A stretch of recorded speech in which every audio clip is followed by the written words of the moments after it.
자, 이게 다 지금 교재에 있는 예제들이니까는요, 여러분들 하나씩 다 테스트를 한번 해보시기 바랍니다. 이것도 한번 여러분들 테스트를 해보시고요. 요거 하나만 우리가 같이 한번 해볼까요?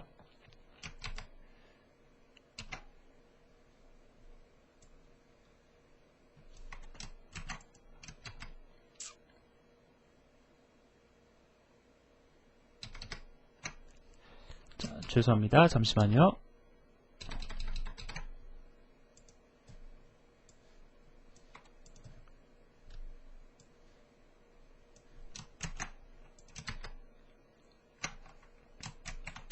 자, 이렇게 소스코드를 가져다 놨습니다. 도어라는 클래스, 제가 말씀드렸던 것들이죠.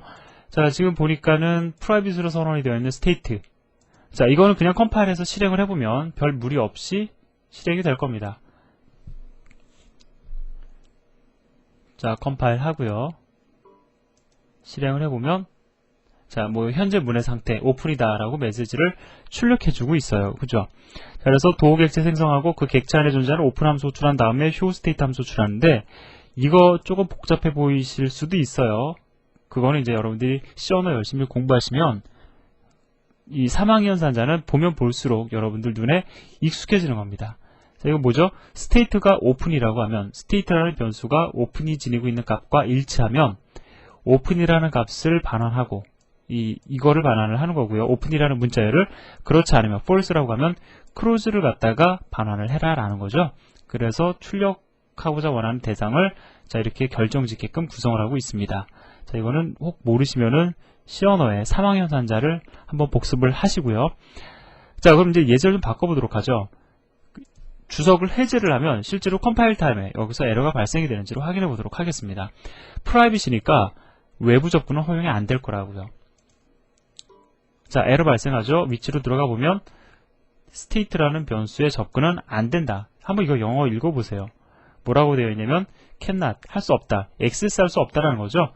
프라이빗으로 선언된 멤버에는 액세스할 수 없다라는 메시지를 보여주고 있습니다. 자, 그러면은요, 이번에는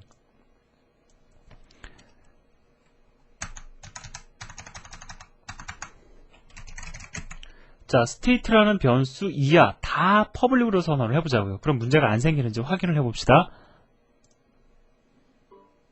자, 문제 안 생기죠? 실행을 해보니까 역시 문제가 안 생깁니다. 왜 문제가 안 생기냐면, 자, 모든 멤버, 지금부터 선언하는 모든 멤버는 퍼블릭으로 선언을 해라 라고 선언이 되어 있기 때문에 문제가 안 생기는 겁니다. 자, 그러면 자, 이번에는 제가 이번에 말씀을 드리는 것은 struct라는 키워드로 선언을 했을 때와 class라는 키워드로 선언을 했을 때의 차이점이에요.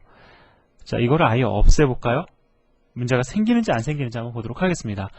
클래스를 정의함에 있어서 접근 제어 키워드를 아예 선언을 안 했어요. 그죠? 이 주석 처리를 그냥 보기 좋게 제가 아예 지워버렸습니다. 자, 컴파일 하니까 에러가 곳곳에서 발생이 되죠. 자, 여기서 발생이 됩니다. 발생하는 영역이, 자, 다 보면 뭐라고 지금 에러 메시지가 출력이 되고 있냐면 cannot access private member예요. 그죠? 프라이빗으로 선언된 멤버 변수 및 함수에는 접근할 수 없다라는 겁니다. 그건 무엇을 의미하는 걸까요? 자, 무엇을 의미하는 거겠습니까? 자, 그건 무엇을 의미하는 거냐면요. 자, 이렇게 클래스를 정의하는 데 있어서 만약에 접근 제어 키워드를 갖다가 아예 써주지 않으면 디폴트 프라이빗으로 선언한 것으로 간주를 하겠다라는 뜻이 되는 겁니다. 이러한 선언이 들어가 있는 거랑 똑같은 거예요. 아시겠습니까? 자, 그러면은요, 우리가 이번에는 클래스를 갖다가 struct라는 키워드로 바꿔보도록 하죠. 자, struct라는 키워드를 바로 바꿔보고 컴파일을 해보니까, 자, 문제 당연히 안 생깁니다. 우리가 이거는 예제 한번 확인했었죠. 비슷한 예제를. 자, 그러면요, 이번에는요, 제가 여기다가 privacy라는 선언을 넣어줘 보도록 하겠습니다. 자, 그리고 컴파일을 해볼까요? 자, 문제가 생기네요. 어디서 생기냐면, 자, 오픈 함수 호출할 수 없대요. 뭐라고 얘기 나옵니까? 프라이빗 멤버에 액세스 불가능하대요. 자, 정리해 봅시다. 여러분들 지금 이미 감을 잡으신 분들도 계실 텐데, 자, 구조체에서도요, 클래스와 마찬가지로 프라이빗, 퍼블릭, 프로텍티드 선언 다 가능합니다. C++에서의 구조체는 구조체가 아니라 클래스라고 제가 말씀을 드렸죠. 자, 그렇기 때문에 이렇게 프라이빗 선언하는 거 가능해요. 중요한 거는요, 어디에서 차이가 있냐면은 struct라는 키워드를 여러분들 사용하실 경우에는요, 디폴트 무엇으로 선언이 되냐면, 여러분들이 접근 제어 키워드 아무것도 써주지 않으면 디폴트 퍼블릭으로 선언이 됩니다. 모든 멤버는 기본적으로 퍼블릭으로 선언이 돼요. 근데 만약에요, 클래스라는 키워드를 쓰실 경우에는 퍼블릭으로 선언이 되는 것이 아니라 디폴트, 즉 기본적으로 프라이빗으로 선언이 되는 겁니다. 그것이 클래스와 그 다음에 스트럭트의 유일한 차이점이다라는 거예요. 자, 그렇긴 하지만 여러분들은 반드시 클래스라는 선언을 사용을 하셔야지 스트럭트라는 키워드의 선언은 가급적 자제를 하셔야 됩니다. 왜냐면요, 이 스트럭트라는 키워드는 C++이 자바에는 지니지 않는 자바에만 존재하고 C++에는 존재하지 않는 인터페이스라는 개념을 갖다가 반영하기 위한 용도로 사용이 되거든요. 이거는 조금 난이도가 높은 얘기가 됩니다. 뭐 제가 기회가 되면 한 번 정도 언급을 해드릴 수 있을 텐데, 뭐 언급을 해드려도 약간 아마 감이 오시지는 않을 겁니다. 감이 오지는 않을 겁니다. 자, 아무튼 기본적으로 그 차이점만 이해를 하시고요.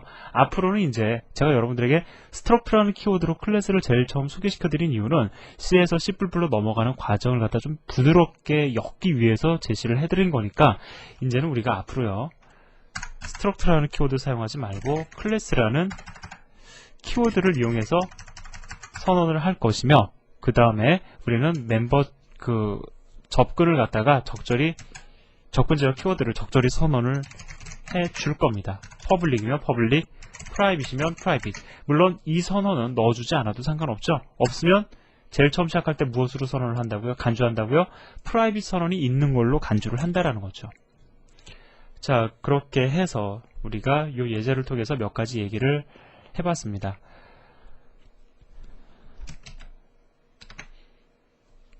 자, 그래서 여기 얘기 끝냈고요. 자, 그 다음에요, 그 멤버 함수를 갖다 외부에 정의하는 방법. 그냥 이거는 여러분들에게 그냥 간단하게 말씀을 드려서 어떤 방법적인 거를 말씀을 드리는 겁니다. 이거 왜 외부에다 정의를 해야 되느냐? 이유는 어디에 있냐면요, 그 멤버 함수를 갖다 외부에 정의하면은 보기에 편해져서 그런 겁니다. 한번 잠깐 코드를 보자고요. 자, 예를 들어서요, 오픈이라는 함수가, 그 다음에 close라는 함수가, showState라는 함수가 지금은 한 줄, 두 줄 뭐 이러니까 클래스 내부에 함수의 정의가 들어가도 부담스럽지가 않습니다. 그런데 만약에요, 오픈이나 close나 showState라는 함수가 대략 한 20줄씩 된다고 가정을 해보자고요. 그럼 문제가 되는 게 뭡니까? 그 자체로 문제가 될 건 없어요. 20줄이 되든 10줄이 되든 문제가 될 건 없습니다. 그런데 멤버 함수가 많고 그 함수의 코드 라인이 길어지면 문제가 어떠한 게 문제가 될 수 있냐면, 그 클래스가 한눈에 들어오지 않는다라는 거, 그것이 바로 문제가 될 수 있어요. 뭐 클래스를 딱 봤을 때, 아, 이 클래스는 멤버 변수가 무엇이고 그 다음에 어떠한 함수로 구성이 되어 있구나, 이게 한눈에 안 들어온다라는 거죠. 그게 부담스러울 경우에는요, 여러분들 이렇게 하실 수도 있습니다. 자, 어떠한 형태로 우리가 코드를 갖다 구성을 할 수가 있냐면요, 물론 프레젠테이션 자료에 있지만 이걸 갖다가 아예 우리가 직접적으로 바꿔주자고요. 자, 우선 오픈이라는 함수를 단순히 선언만 합니다. 자, 오픈 함수는 현재 지금 선언만 된 상태죠. 함수에 선언만 존재하지 정의는 존재하지 않습니다. 정의를 밖으로 빼려고 해요. 자, 정의를 밖으로 뺐습니다. 뺐는데 문제는 뭐냐면, 그냥 여러분들 이렇게 그냥 단순히 빼버리면 어떠한 의미가 되냐면, 오픈이라는 전역 함수의 선언이 돼요. 그럼 우리는 이 오픈 함수는 전역 함수가 아니라 do라는 클래스 안에 존재하는 멤버 함수의 정의에 해당이 된다는 것을 알려줘야 되겠죠. 그러기 위해서 여기에다가 어떠한 선언을 넣어주시면 되냐면,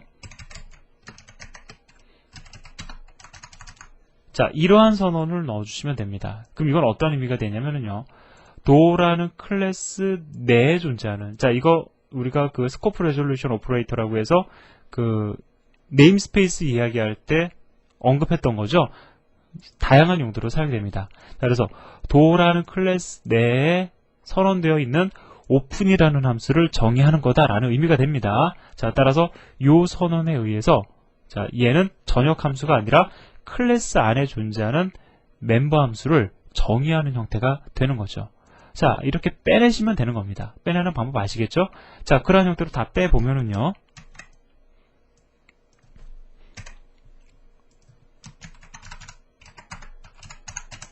자, 조금 시간이 걸리더라도 한번 바꿔보도록 하겠습니다.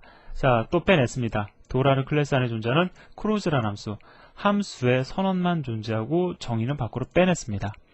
자, 그리고 마저 빼내도록 할까요?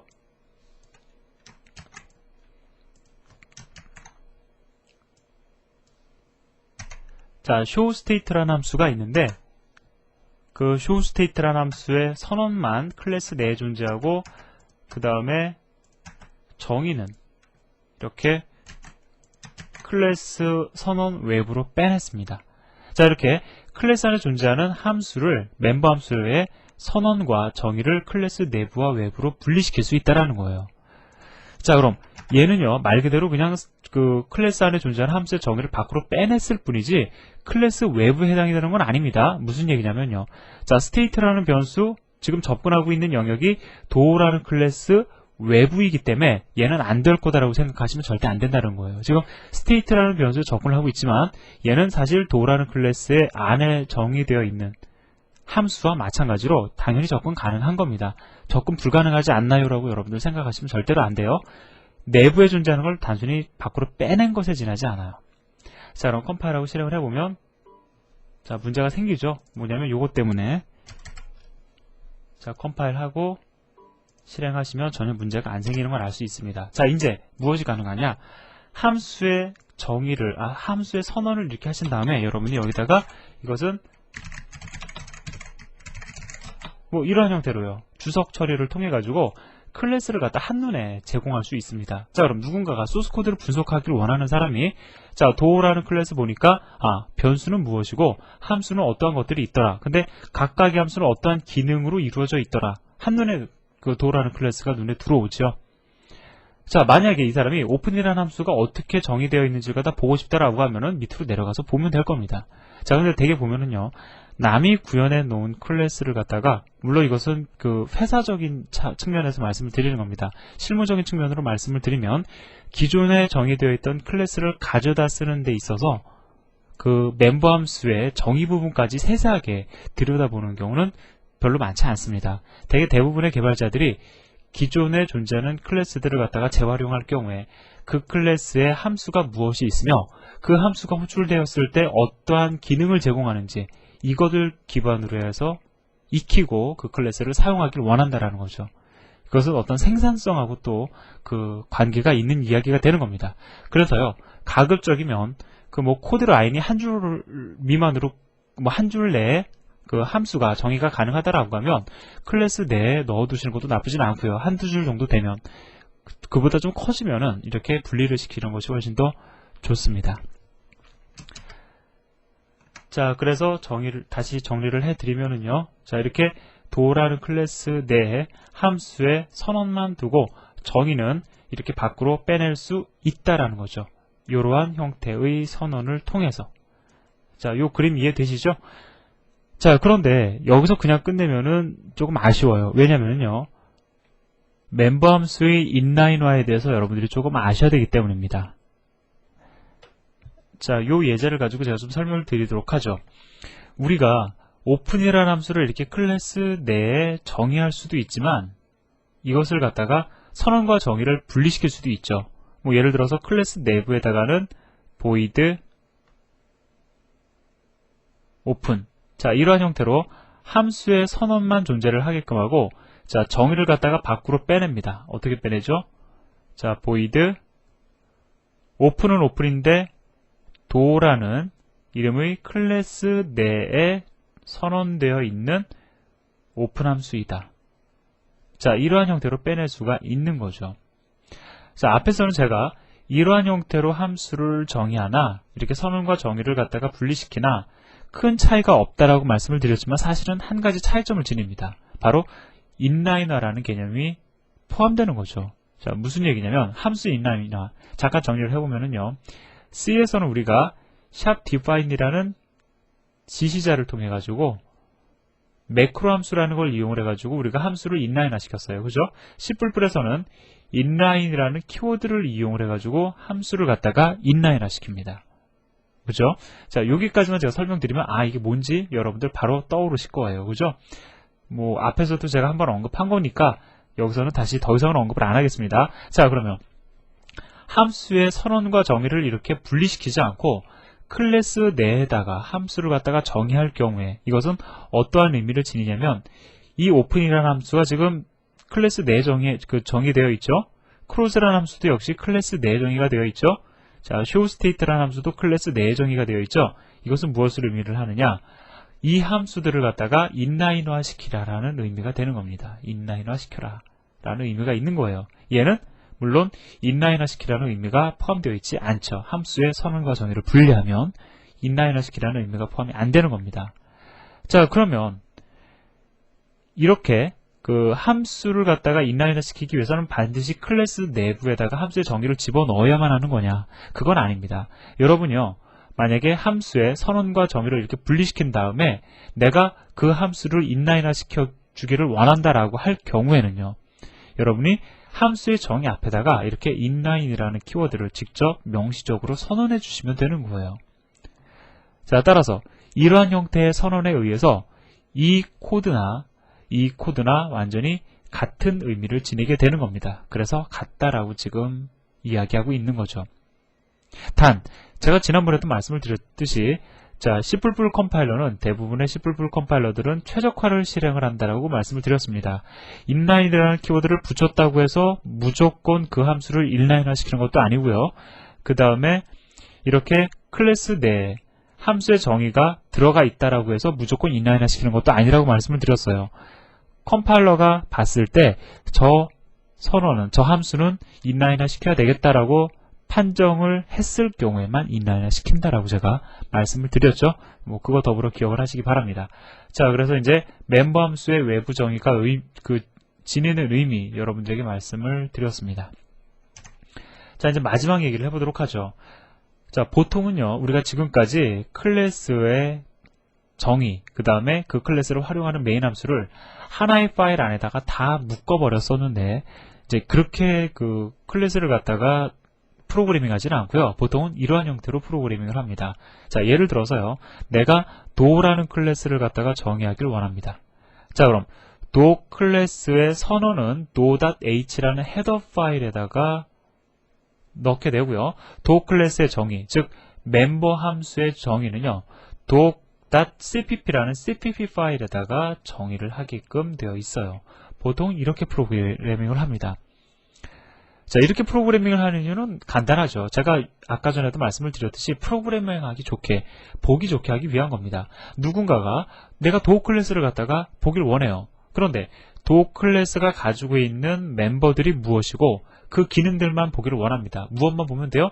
do.h라는 헤더 파일만 보면 될 거라고요.